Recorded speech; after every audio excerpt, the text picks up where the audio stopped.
আজকে আমরা সপ্তম শ্রেণীর গণিতের ক্লাস শুরু করব। তো আমরা নিজে করি 1.1 পেজ নাম্বার 2-এ যে সমস্ত অঙ্ক রয়েছে সেই অঙ্কগুলো নিয়ে আজকে আমাদের ক্লাস শুরু হবে।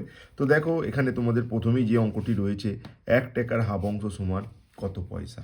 তো দেখো কোনো কিছুর কোনো অংশ জানতে চাইলে সেটার সাথে সেটাকে গুণ করে নিতে হবে। অর্থাৎ আমাকে কেউ যদি বলে ধরো 1 টাকার হাফ অংশ, 1 টাকার হাফ অংশ যে কোনো অংশই হোক, আমার নিয়ম হলো আমি যে ভগ্নাংশটার কথা জানতে চাওয়া হচ্ছে সেইটাকে এটার সাথে গুণ করে নিতে হবে। অর্থাৎ 1 ইন্টু হাফ টাকা, 1 টাকার হাফ অংশ সমান সিম্পল সাধারণ বিষয় যে যে ভগ্নাংশটার কথা বলা হবে সেই ভগ্নাংশটাকে গুণ করতে হবে। তাহলে গুণ করলে আমার কি হলো, তোমার এটা হলো 1 টাকার হাফ অংশ সমান 1 ইন্টু 1/2 টাকা সমান হচ্ছে হাফ টাকা। কিন্তু আমাকে এখানে উত্তরে জানতে চাওয়া হয়েছে কি দেখো কত পয়সা, তার মানে এটাকে পয়সায় পরিণত করতে হবে। এখানে হাফ টাকা হলো কি করে নিশ্চয়ই বুঝতে পারছো, আমরা যখন এই ভগ্নাংশটাকে গুণ করেছি 1 1 গুণ করলে 1, আর এখানে তো শুধু 2 পড়ে আছে তাই জন্য 2 টাকা। কিন্তু আমাকে এটা ফাইনালি পয়সায় পরিণত করতে হবে, আর টাকাকে পয়সায় পরিণত করতে হলে কি করতে হয় তোমরা জানো যে 100 দিয়ে গুণ করে নিতে হয়। তাই আমি 100 দিয়ে গুণ করে নেব। তাই টাকাটাকে আমি পয়সায় করার জন্য আমি 100 এখানে গুণ করে নেব। তো আমি যেই 100 গুণ করে নেব টাকার সাথে, এটা কিন্তু পয়সা হয়ে যাবে, এই কথা তোমাকে মনে রাখতে হবে। তাহলে এখানে আমি এটা কেটে দেবো, 50 2 দিয়ে কাটলে 50, তার মানে 50 পয়সা। অর্থাৎ আমরা বলতে পারি 1 টাকার হাফ অংশ সমান 50 পয়সা। তাই আমি লিখব 50 পয়সা। এখানে তো পয়সা লেখাই আছে, 1 টাকার হাফ অংশ সমান তোমার 50 পয়সা। আমরা ঠিক এইটা লিখব 50 পয়সা। তো দেখো পরের অঙ্ক 1 বছরের 1/4 অংশ। তো তোমাদের যেমন বললাম ঠিক একইভাবে কি বললাম, যেমনটি বললাম যে কোনো কিছুর কোনো অংশ জানতে চাইলে সেইটাকে এর সাথে গুণ করতে হবে। অর্থাৎ 1 বছরের, আমাকে কেউ যদি জানতে চায় 1 বছরের 1/4 অংশ, এটা কি করব আমরা, আমরা ঠিক একইভাবে করব। আমরা 1 বছরের সাথে আমরা 1/4 গুণ করে দেব বছর, এটা কিন্তু বছর আছে। তাহলে দেখো এখানে ঠিক একইভাবে গুণ করলে তুমি পাবে 1 1 গুণ করলে তো 1 হবে, আর এখানে হচ্ছে 4 4 বছর, 1/4 বছর। কিন্তু এখানে মাসে পরিণত করতে বলা হয়েছে, তাই জন্য আমরা বছরকে আমরা মাসে পরিণত করব। আর বছরকে মাসে কি করে পরিণত করে, দেখো 1 বছর সমান 12 মাস। 1 বছর মানে হলো আমরা জানি 1 বছর সমান হচ্ছে 12 মাস। তাই আমরা বছরটাকে মাসে পরিণত করব। অর্থাৎ এখানে 1/4 বছর যে হয়েছে এটাকে মাসে পরিণত করার জন্য আমি 12 দিয়ে গুণ করব। 12 গুণ করলে কত হচ্ছে দেখো, এটাকে কাটো, 3 4 12, তাহলে 3 মাস। আমরা বলবো 3 মাস। তাহলে 1 বছরের 1/4 অংশ সমান কত মাস না 3 মাস। ঠিক একইভাবে 4 টাকার 5/8 অংশ। তো তোমাদের যেমনটি আমি শেখাচ্ছি 4 টাকার 5/8 অংশ যদি আমাকে নির্ণয় করতে হয় আমি কিভাবে করব। 4 টাকার 5/8 অংশ যদি নির্ণয় করতে হয় আমাকে ঠিক এইভাবে করতে হবে। এখানে দেখো আমরা 1 দাগের অঙ্ক প্রথমে করেছি, তারপর 2 দাগের করেছি, এখন আমাদের ঠিক 3 দাগের অঙ্কটি হবে। তো 3 দাগের অঙ্ক করার জন্য আমরা কি করব, 4 টাকার 5/8 অংশ। তাহলে আমি লিখব 4 টাকার 5/8 অংশ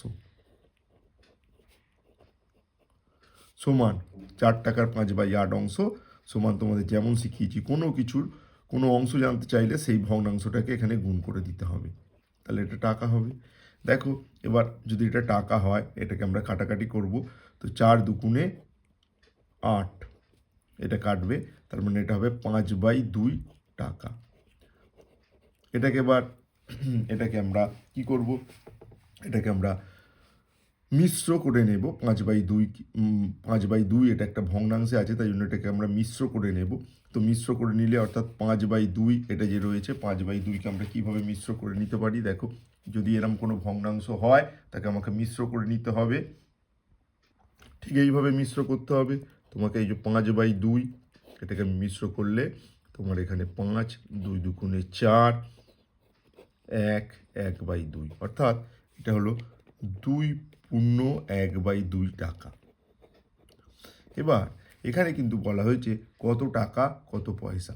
দেখো 2.1/2 টাকা যেটা পূর্ণ সংখ্যায় আছে সেইটাকে আমরা টাকা হিসেবে রাখবো, আর যেটা ভগ্নাংশ আছে এই যে 1/2 এটাকে আমরা পয়সায় পরিণত করব। আর টাকাকে পয়সায় পরিণত করতে গেলে তোমরা জানো 100 গুণ করে ফেলতে হয়, তাই এখানে আমি 100 গুণ করে ফেলবো। আর যদি আমি 100 গুণ করে ফেলি, এখানে 2 × 1/2 টাকা, এখানে হচ্ছে 2 টাকা, এখানে হাফ, এটাকে আমরা পয়সায় পরিণত করে নেব। তাহলে দেখো আমি এটাকে পয়সায় পরিণত করলে এটা হয়ে যাবে 50। তাহলে এটাকে আমরা বলবো 2 টাকা 50 পয়সা। অর্থাৎ আমাদের যে উত্তর দিতে হবে 2 টাকার 5/8 অংশ সমান কত টাকা কত পয়সা, তখন আমরা বলবো 2 টাকা, আর এখানে আমরা বলবো 50 পয়সা। তাহলে 2 টাকা 50 পয়সা হবে আমার আনসার। তো এরপর আমরা চলে যাব 4 দাগের অঙ্কটা করতে। দেখো 4 দাগের অঙ্কে কি বলা হয়েছে, 4 দাগের অঙ্কে বলা হয়েছে তোমার 2 কিলোগ্রামের 1/5 অংশ। তো তোমাদের তো আমি যথারীতি শিখিয়েছি এইগুলো কিভাবে করতে হয়, ঠিক একইভাবে আমরা এগোবো। 2 কিলোগ্রামের 1/5 অংশ, তো এইটা সমান, দেখো কোনো কিছুর এত অংশ, এই কথার মানে তোমাদের আমি বারবার বলছি, তোমাদের ঠিক এই কথা মনে রাখতে হবে যে আমাকে ওই ভগ্নাংশটাকে গুণ করে ফেলতে হবে, অর্থাৎ 1/5 কিলোগ্রাম। এখানে এখানে সবাই যে ভুলটা করো সেটা কিন্তু গুরুত্বপূর্ণ, এটা হচ্ছে অংশ আর লিখবে না। 2 কিলোগ্রামের 1/5 অংশ তো একটা কিলোগ্রামই হবে, তো তার জন্য এখানে কিন্তু কিলোগ্রাম লিখো। তো তোমরা আগের অঙ্কগুলোতেও দেখো যে যখনই আমরা ভগ্নাংশটাকে গুণ করেছি এটা টাকা হয়েছে। 1 বছরের 1/4 অংশ, এটা কিন্তু আমরা যখন ভগ্নাংশটা গুণ করেছি এটা কিন্তু বছর হয়েছে। 1 টাকার হাফ অংশ যখন আমরা ভগ্নাংশটাকে গুণ করেছি এটা কিন্তু টাকা হয়েছে। এই কথা কিন্তু তোমরা খেয়াল রেখো। তো ঠিক একইভাবে আমি তোমাদের বলবো 2 কিলোগ্রামের 1/5 অংশ সমান 2 × 1/5 কিলোগ্রামই কিন্তু তোমাকে লিখতে হবে, কিলোগ্রাম লিখতে হবে। তো এবার তাহলে এটা হলো 2/5 কিলোগ্রাম, কিন্তু প্রশ্নতে দেখলে তোমাকে এটাকে বলা হয়েছে গ্রামে পরিণত করতে। এবার কিলোগ্রামকে কিভাবে গ্রামে পরিণত করে, দেখো কিলোগ্রামকে আমরা যদি 1000 দিয়ে গুণ করি তখন সেটা গ্রাম হয়ে যায়। তার জন্য আমরা এখানে যেটা করব, ঠিক এই কিলোগ্রামকে আমি 1000 দিয়ে গুণ করে নেব, অর্থাৎ 2/5 একে আমি 1000 গুণ করব। 1000 গুণ করতে হবে, কারণ 1 কিলোগ্রাম সমান হচ্ছে 1000 গ্রাম, তার জন্য আমি এখানে 1000 গুণ করে নেব। আর গুণ করে নিলে দেখো 5 দিয়ে 1000কে কাটলে হচ্ছে 200, তার মানে 2 × 200 গ্রাম মানে হচ্ছে 400 গ্রাম। 400 গ্রাম, তার মানে 2 কিলোগ্রামের 1/5 অংশ সমান আমরা বলতে পারি কত হবে আনসার, 2 কিলোগ্রামের 1/5 অংশ সমান 400 গ্রাম। তো এইভাবে আমরা এই আনসারটা নির্ণয় করে ফেলতে পারি। এবার দেখো 5 নম্বর যে অঙ্ক রয়েছে খুব ইম্পর্টেন্ট এবং অপেক্ষাকৃত তোমাদের এখানে এটাই হচ্ছে কঠিন সমস্যা বলে আমার মনে হয় যতগুলো করলে তার মধ্যে। তো কি বলা হয়েছে এখানে, 5 লিটার 2 ডেসিলিটারের হাফ অংশ সমান কত লিটার কত ডেসিলিটার। দেখো এখানে কিন্তু লিটার এবং ডেসিলিটার মিশিয়ে করা আছে, তো তার জন্য আমাদের কিভাবে করতে হবে সেটা খুব গুরুত্বপূর্ণ। তো আমাদের প্রশ্নটা আমি কি, প্রশ্নটা হচ্ছে 5 লিটার 2 ডেসিলিটারের 2 ডেসিলিটারের হাফ অংশ, তো এটা সমান কত লিটার কত ডেসিলিটার নির্ণয় করতে হবে। তো দেখো আগের অঙ্কগুলোর সাথে এই অঙ্কটার যে ডিফারেন্স সেটা হলো এখানে লিটার এবং ডেসিলিটার দুটোই দেওয়া আছে। তো লিটার ডেসিলিটার দুটো থাকলে তো আমাদের অঙ্ক করতে প্রবলেম হবে, আমরা যে কোনো একটাতে পরিণত করে নেব। আমরা কি করব, আমরা এটাকে প্রথমে লিটারটাকে ডেসিলিটার করব। দেখো লিটার ডেসিলিটার, লিটারকে যদি আমি ডেসিলিটার করি তাহলে 10 দিয়ে গুণ করতে হয়, লিটারের পরেই থাকে ডেসিলিটার, তাই 5 লিটার 2 ডেসিলিটার মানে তোমাকে মনে রাখতে হবে 5কে আমি এই লিটারকে আমি 10 দিয়ে গুণ করে নেব, তাহলে এই লিটারটা কি হয়ে গেল, সঙ্গে সঙ্গে ডেসিলিটারে পরিণত হলো। এই কথা কিন্তু তোমাকে মনে রাখতে হবে, এটা ডেসিলিটারে পরিণত হয়ে গেল। আর 2টা তো ডেসিলিটার আছেই, তাহলে 2, এই পুরোটা 5 লিটার 2 ডেসিলিটারকে এইভাবে আমি প্রথমে ডেসিলিটারে পরিণত করে নিয়েছি। লিটারটাকে 10 দিয়ে গুণ করলে সেটা ডেসিলিটার হয়েছে, আর এই 2টা তো ডেসিলিটারে ছিল, তাই জন্য এটাকে আমি যোগ করে নিয়েছি। তাহলে এটাকে আমি বলবো ডেসিলিটারের হাফ অংশ। নিশ্চয়ই বুঝতে পারছো। তো দেখো তার মানে এখানে 5 × 10 = 50, এখানে তো বজমাজ রুল তোমরা জানো যে আগে গুণের কাজ হবে তারপর যোগ। 5 × 10 = 50, 50 × 2 = 52, তাহলে এটা হবে 52 ডেসিলিটারের, আমি বলবো 52 ডেসিলিটারের হাফ অংশ, এই কথা বলবো 52 ডেসিলিটারের হাফ অংশ। এবার তোমাদের তো এবার বলেছি যে কোনো কিছুর এত অংশ মানে সেই ভগ্নাংশটাকে গুণ করতে হয়, অর্থাৎ এখানে হবে 52 ইন্টু হাফ ডেসিলিটার। ডেসিলিটার।